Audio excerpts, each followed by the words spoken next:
We're now honored to welcome Mואיז Navon. Mואיז is a computer engineer, a moral philosopher, and an Orthodox rabbi. He holds a BSc in engineering from UCLA, an MA and PhD in Jewish philosophy from Bar Ilan, rabbinic ordination from Merkaz Harav, and a postdoc at the Jewish Philosophy Department in BIU, also with the Ma'ayan Center. His dissertation, The Moral Status of Artificial Intelligence, addresses ethical questions in AI. In this vein, he teaches a course on ethics in artificial intelligence at BGU. We allow such, and is national advisor to the Ministry of Innovation, Science and Technology on AI policy and regulation. Mואיז. We're okay. All right, first of all, thank you very much for joining me. Thank you to our leaders, Miriam and Chanoch, for inviting me into the postdoc fellowship of the Weisfeld family, as well as agreeing and appreciating what I'm about to present to you now, which is a talk about Lovebots. And for those of you who aren't familiar, Lovebots are basically robots that are being designed for love, or more frankly, sex. And the question is, AI is bringing forth all kinds of amazing technologies, some of them with great promise, some of them with great peril. And the question that I would like to address now is, where on this spectrum of promise and peril do Lovebots fall? Okay, so as I said, we're going to speak about Lovebots. And before we start talking about Lovebots, we need to understand that we are now going to be in violation of the Mishnah in Chagiga that says, Ein dorshin ba'arayot b'shlosha. You are not allowed to discuss matters of intimacy in public forums of more than 3 people. The Rambam here quotes the Gemara on this, which explains the reason for this is that if somebody has a question, so now the rabbi is going to talk to the one person who had the question, and the other 2 people are going to go off and discuss it, and people are going to come to wrong conclusions. So, first of all, don't discuss this among yourselves while I'm giving over this lecture. But even still, the reason that I'm going to discuss matters of intimacy in a public forum is because the public is already discussing this. I bring for you here just a few of the latest headlines in The Guardian, in The New Yorker, in the New Atlantis. These are from the past few months, okay, about does marriage have a future? From the Industrial Revolution to AI girlfriends, The Guardian says, I felt pure unconditional love. The people who marry their AI chatbots, your AI lover will change you. This is already in the public forum. It's being discussed and has been being discussed already for decades, actually. And so really the question is, why are people so driven by Lovebots, by having these machines built for intimate relations? And to answer that question, I'd like to play for you a small clip from Woody Allen's Play It Again, Sam. I hope that the sound here will work.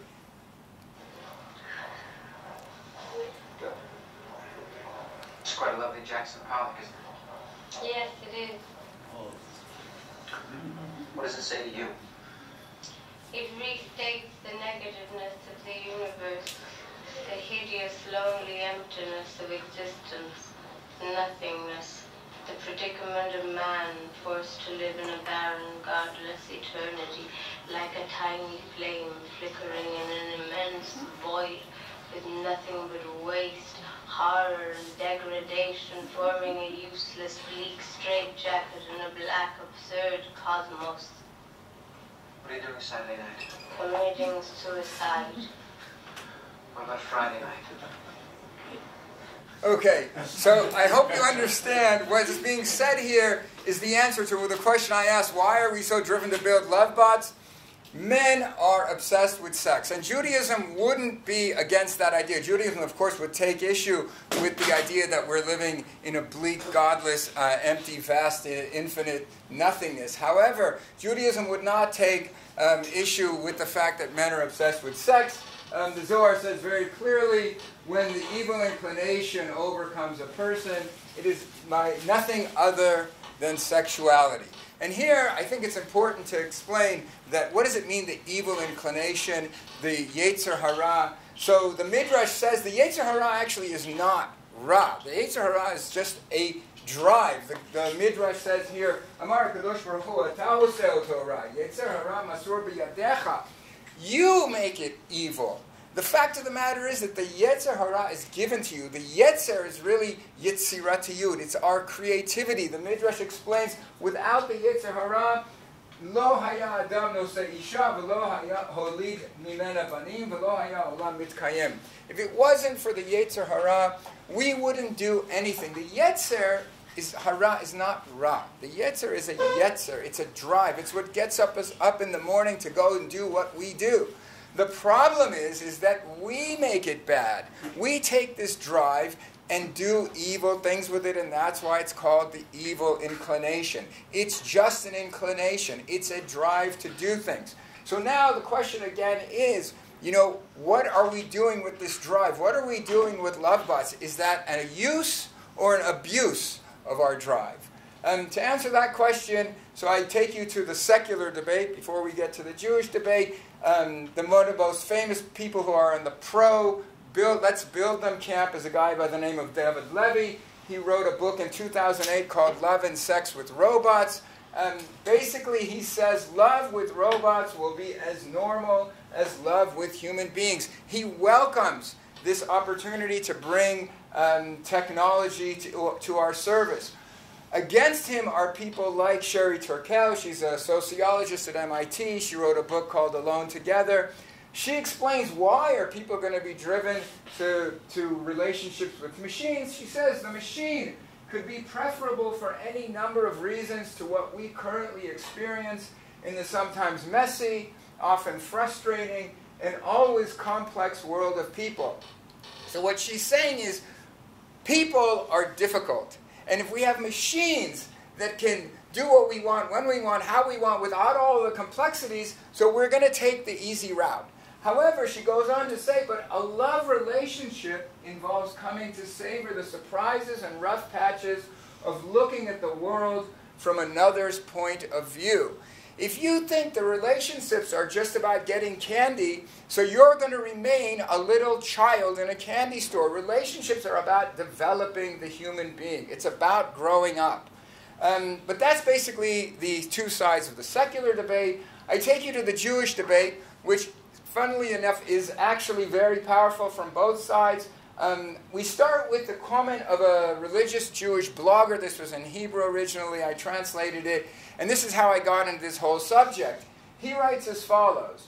To the best of my knowledge, no one has yet refuted the claims of Rabbi Isaiah Horowitz, also known as the Shlah, regarding the permissibility of engaging in relations with female golems.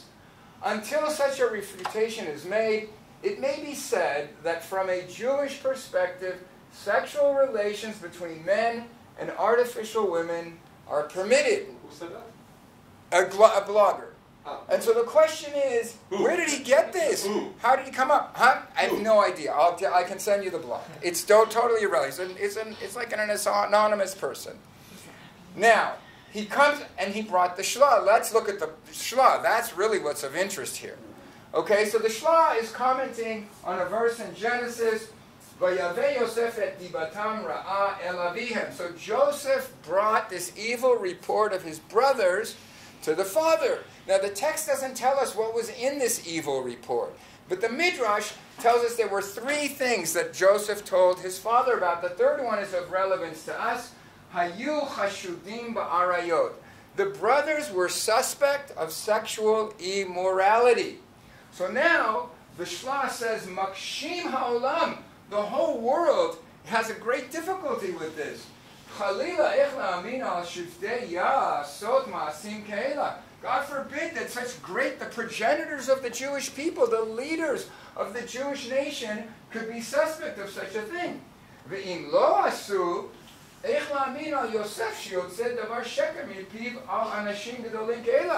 on the other hand, if this isn't true, how could it be that Joseph is telling a lie? Joseph is also one of the great leaders of the Jewish people. So now we have a huge problem. Somebody is not good here, and all of them are the leaders of the Jewish people.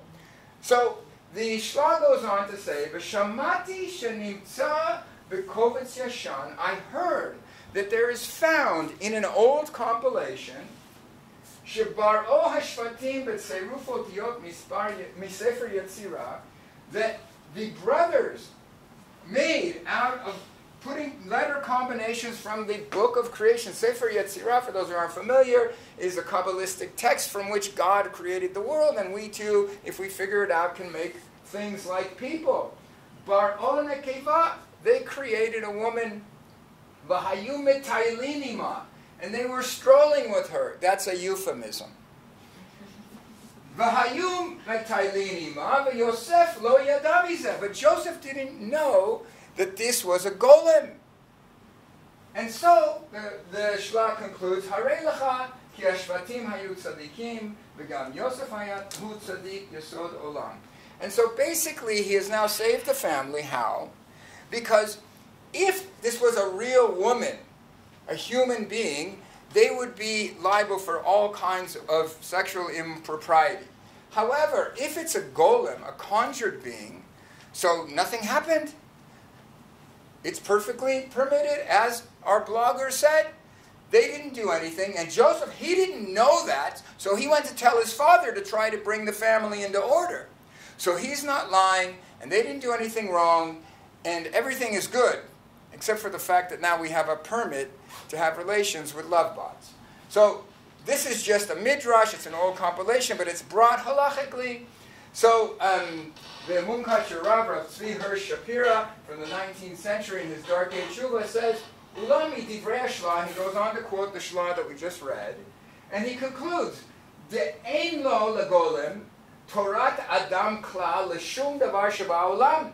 This golem, this conjured being, does not have human moral status in any way, shape, or form. Umishum hachi shapir delo chasheshu la leisur erva v'hu muvan. And he says, and because of this, because a golem has no moral status, human level moral status, they had no concerns about sexual impropriety, and everything is good, and this, of course, is well understood. And if that's not enough for you, so John Loike, in an article in Yeshiva University's Torah Umada, this is Orthodox thought, also concludes, he brings the Shla, and he says, it appears from Rabbi Horowitz, the Shla, and others, meaning the Dark Age Shuvah, that there is no prohibition on having sexual relations with a golem. So I ask you, really? Really? I mean, based on this one compilation, which true, we can come to all kinds of conclusions. Is that how we make our moral determinations, which then we make halachic decisions? I don't think so. So first of all, let's look at who said this. The Shla is also known as the Shla HaKadosh, the Holy Shla. He didn't get that name by permitting Lovebots. But anyway, let's look at what he says about in Kedushat HaZivug, the holiness of intimate relations. So he says, you are commanded Kadoshim to you. That's straight in the text, be holy. So now he brings Rashi, the most basic comment on what does that mean, be holy. Perush Rashi, V'chol makom she'ata motzei gader erva, sham ata motzei kedusha. Whenever you find any kind of fencing of intimate relations, that's where holiness is to be found.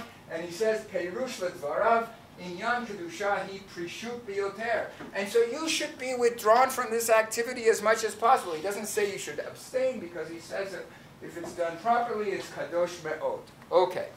Now, this is the Shla. There's no way that the Shla would have come out with the implications that we just read. But even if we say the Shla wouldn't have agreed, the fundamental claim still exists. A golem doesn't have human level status. That is held by many people, the most famous being the Chazon Ish. So the Chazon Ish says as follows, Kol hanuladim yechusan umishpatan yeshuv lafi molidehem.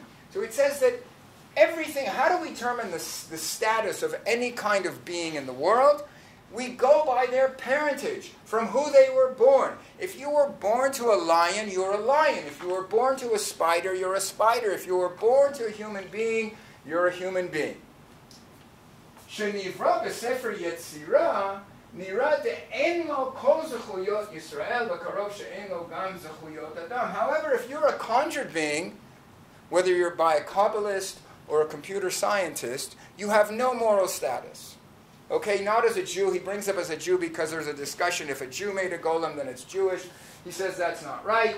And he says that even you have no human moral level status. He quotes the Chacham Tzvi that talks about this, that basically says you can kill a golem with impunity. It's a machine. It's nothing. Okay? So basically what he's saying here, a golem has no moral human status, and we go back to our blogger and the shla and everybody else. The golem has no human moral status, so you didn't do anything with it. But then only 6 seifim later, simanim later, 6 legal paragraphs away, he writes as follows: Behema shenivret al yedei sefer yetzirah chayav haroveah. If an animal was created, conjured, with this book of the Sefer Yetzirah, and somebody commits bestiality with such a conjured animal, they are liable to capital punishment. They are killed. But how come? The din haTorah nimra lo rak al hamin ela al kol echad shenimtza b'zeh hadmut. So now wait a minute. When I read this, I said I don't understand anything. He said here that it goes by who you were born by. And if you were conjured, you have no moral status. And now here he said, if you were conjured, you still are liable for the acts that you did with it, because we don't go by the species, spider, lion, person. We go by how it looks. But wait a minute, if we go by how it looks, so then what happened here with the woman? She looks like a woman. Why is she not liable? So here he says, you go by appearances. So it took me a long time until I found somebody who reconciled these two. It's actually a rabbi physician from YU. He wrote a paper and he brings both of these Chazon Ish, and then he says as follows: Din erva shoneh mipnei shebo haTorah asra et etzem hama'aseh. So what he says is, yeah, this is true that it has no moral status. But however, when you're talking about intimate relations, that goes by not the thing, but by the act itself. And so the act itself is forbidden. And so therefore, the Chazon Ish would say clearly that the sex bot thing doesn't work. The golem thing doesn't work because we're talking about the act is forbidden. Okay?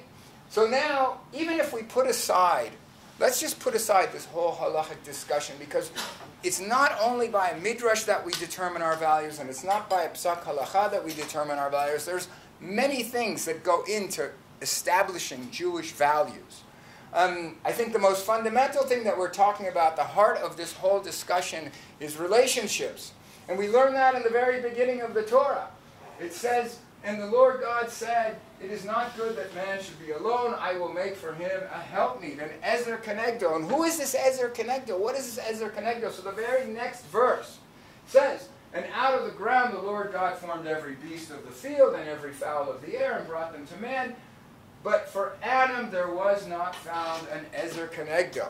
So now, why would you do that? God obviously knows that animals are not fit to be an Ezer Kenegdo. So the Rav Shimshon Raphael Hirsch explains why would he go through this ruse? So that man could recognize that among all these living creatures there was not one that was suitable to step to his side as the missing helpmeet, someone who would be parallel to himself, who could share his obligations with him. God did this so that human beings would understand an Ezer Kenegdo is not an animal. An Ezer Kenegdo is not a robot. An Ezer Kenegdo is a human being that it's messy and complicated to have a relationship with them. And then he goes on to say, therefore shall man leave his father and his mother, and shall cleave unto his wife, and they shall be of one flesh. So Rav Hirsch says, what does it mean to be of one flesh? Does that mean that we're just here to get together to procreate? So he says, no. Man and women became one single body, but that can only take place if at the same time they become one mind, one heart, and one soul. He says animals get together to procreate. Human beings do that as well, but it's far more than that. When the animals finish procreating, they're on their way. But human beings stay together to develop as individuals. It's not about procreation alone. It's about developing a relation. But woman is part of man, and man is needy without woman. Only the two together are called a human being, Adam. That's what it's about. Having an Ezer Kenegdo, having a relationship, is not just about procreation. It's not just about animal instincts. It's not, as Gila said, it's not just about biological impulses. It's far more than that. And so, in conclusion, I want to say that how do we determine our values? So we have in Judaism what's known as a thick moral framework. It's based on narratives, biblical or midrashic. That's true. We can take a midrash and try to learn something, but we also have biblical narratives. We have lots of narratives. All of them should align with one goal. All of them should point us in one direction. They should agree with each other. And so we have to take into account the whole of narratives. But that's not enough. We also have laws, halachot psukot. But one halachic psak is not enough to determine all of our values. We need to see, where does Judaism really want us to go? And therefore we have what's called a guiding moral norm. Love your neighbor as yourself. All of our values should align with this. We should have, in some way, be able to figure out what we're supposed to do by aligning with this moral norm of V'ahavta l'recha kamocha. And finally, we need to understand that Judaism wants to point us in a direction. We have what's known as a telos, a goal to which all of this moral framework is supposed to help us get to. Put most simply, what is that goal? So the Rambam tells us, "Hatachlit ba'olamenu zeh b'kol asher bo hu ish melumad ba'al midot tovot." The goal is a wise and moral individual. I submit to you that we are not going to get to that goal by having relationships with lovebots. Thank you very much. Thank you, Mואיז.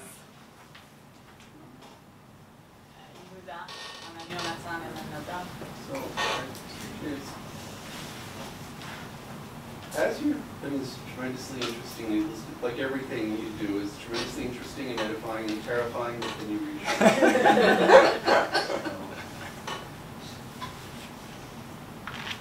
There's another halakha that I'm thinking about as you're talking, and that's Kedusha Kesef. Of Kedusha Kesef. Yeah.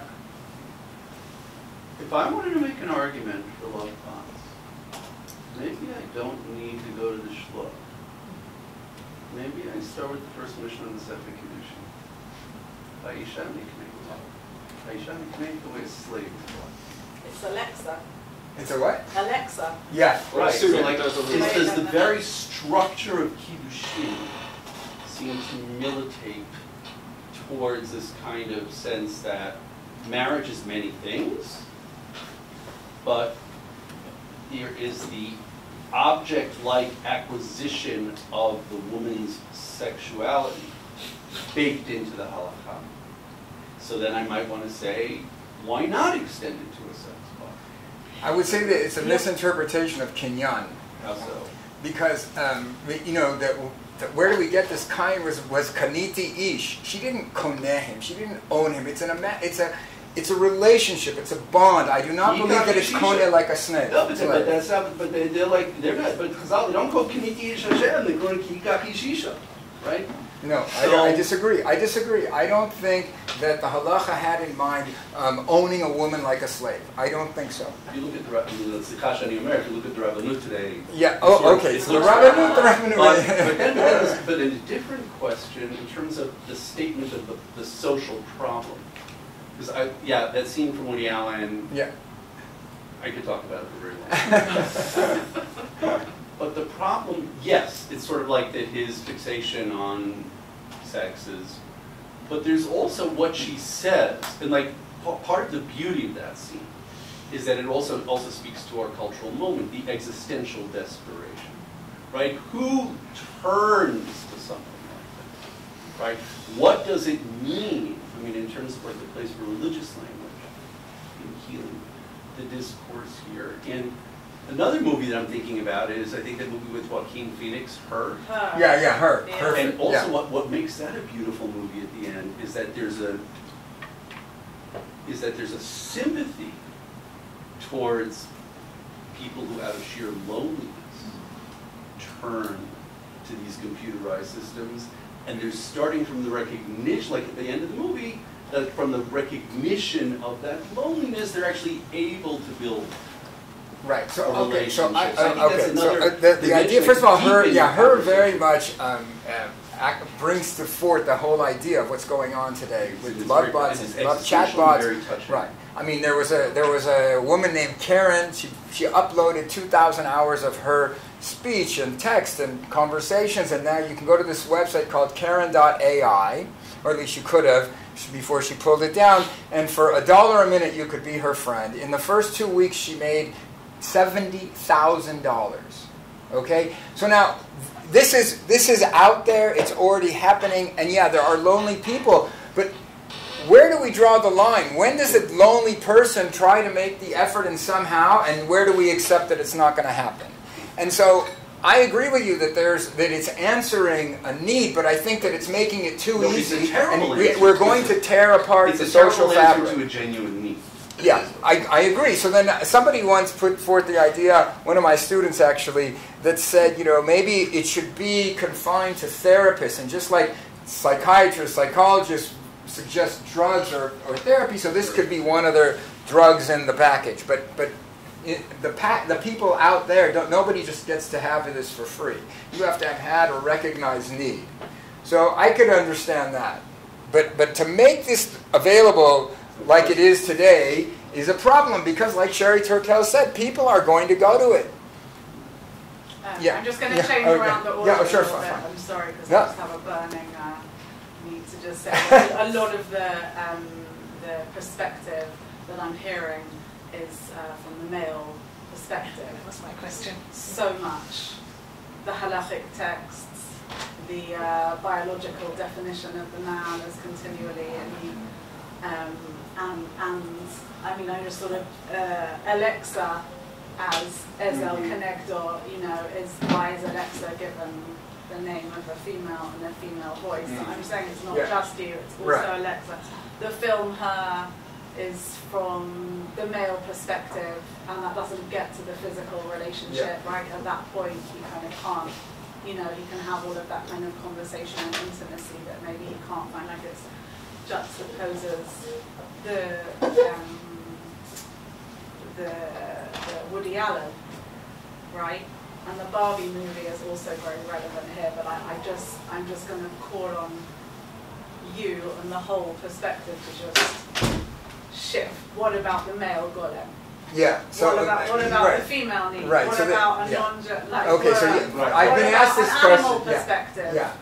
Right, and also saying, like animals come together to mate momentarily. There are also, right, think about like 50% of Western society. They're not in like long-term marital relate, right? There are, like it's not the norm necessarily. Okay. It might be the norm at the World Congress, but it's not the norm.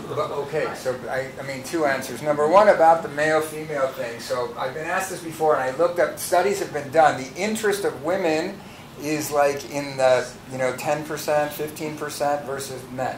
So that's why the market is built for men. The number of machines that are being built. I mean, this is a capitalistic venture. People want to make money. Why is it not prostitution? Excuse me? Why is it not prostitution? Why is not the machine? You building these machines is prostitution. Fine. So Judaism is against prostitution. And why are we against prostitution? It's the same idea. It's my same answer to you as why there are all these hookups and people outside of the Congress are basically indulging their biological urges. So what I'm trying to say is that we are the philosophy that's trying to bring forth that we need to teach people morality. I believe what's that morality? Morality is the definition between right and wrong. There are different ways to approach that. You can approach it through the categorical imperative. You can approach it through the Torah. At the end of the day, I think what we're talking about is society. And that's why this is actually a discussion that's part of this environmental preservation of humanity. That if we give in to the sexual improprieties of the world, we are going to see what we see today, the breakdown of modern society. I believe that the couple and the family are fundamental to keeping society in line. That's my answer. I don't think that it's healthy. There's a lot of immorality in the Tanakh. There is immorality in the Tanakh, and it's called out. I learned that from my teenage daughter. Yeah. Who, when I was banning movies to some of my other children because of I threw out video cassettes immoral from my messaging, house. she said to me, "You're banning those movies, but you're letting us read the Tanakh." Okay, so that's people who don't understand the Tanakh. That's true. The Tanakh is full of sex and violence. And prostitution. Why is that okay, being but held are those? up as But the stories are there, but are they promoted? Is that something that are those things actually values that we try to promulgate in our world? Men taking several wives. Yeah, is that something that we do? So I will say another thing. Rav Soloveitchik said that the halacha is not the ceiling, it's the floor. The Tanakh is also Rav Lem and Rav Rabinovich, among others, have talked about the Torah and the development of morality. The Torah is a framework. The Tanakh is a beginning. It's not the end. And so, yeah, there's Cherem Rabbeinu Gershom, and nobody accepts multiple wives, and it was a thing at the time, the same thing with slavery, etc., etc. We're not going back to those values. We started with those values, but we stay within this framework. There is no commandment to have a slave. There is no commandment to have multiple wives.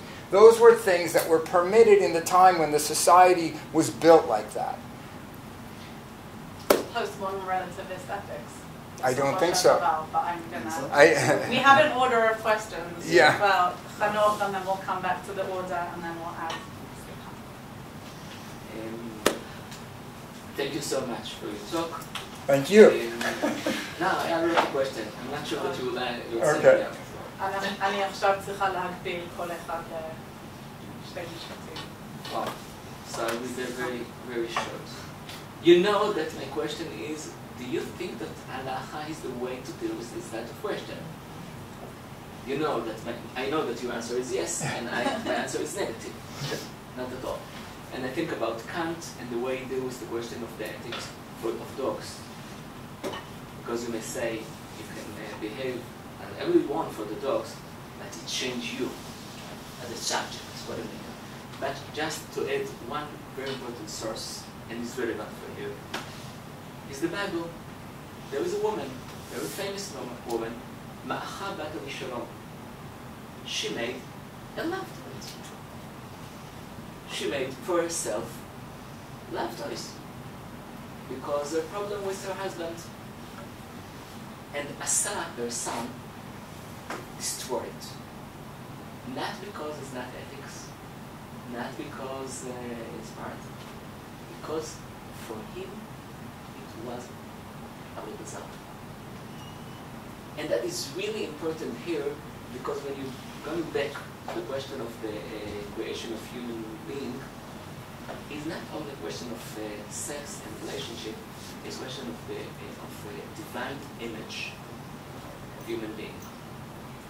And for me, in this kind of question, it's more serious than the Shlam.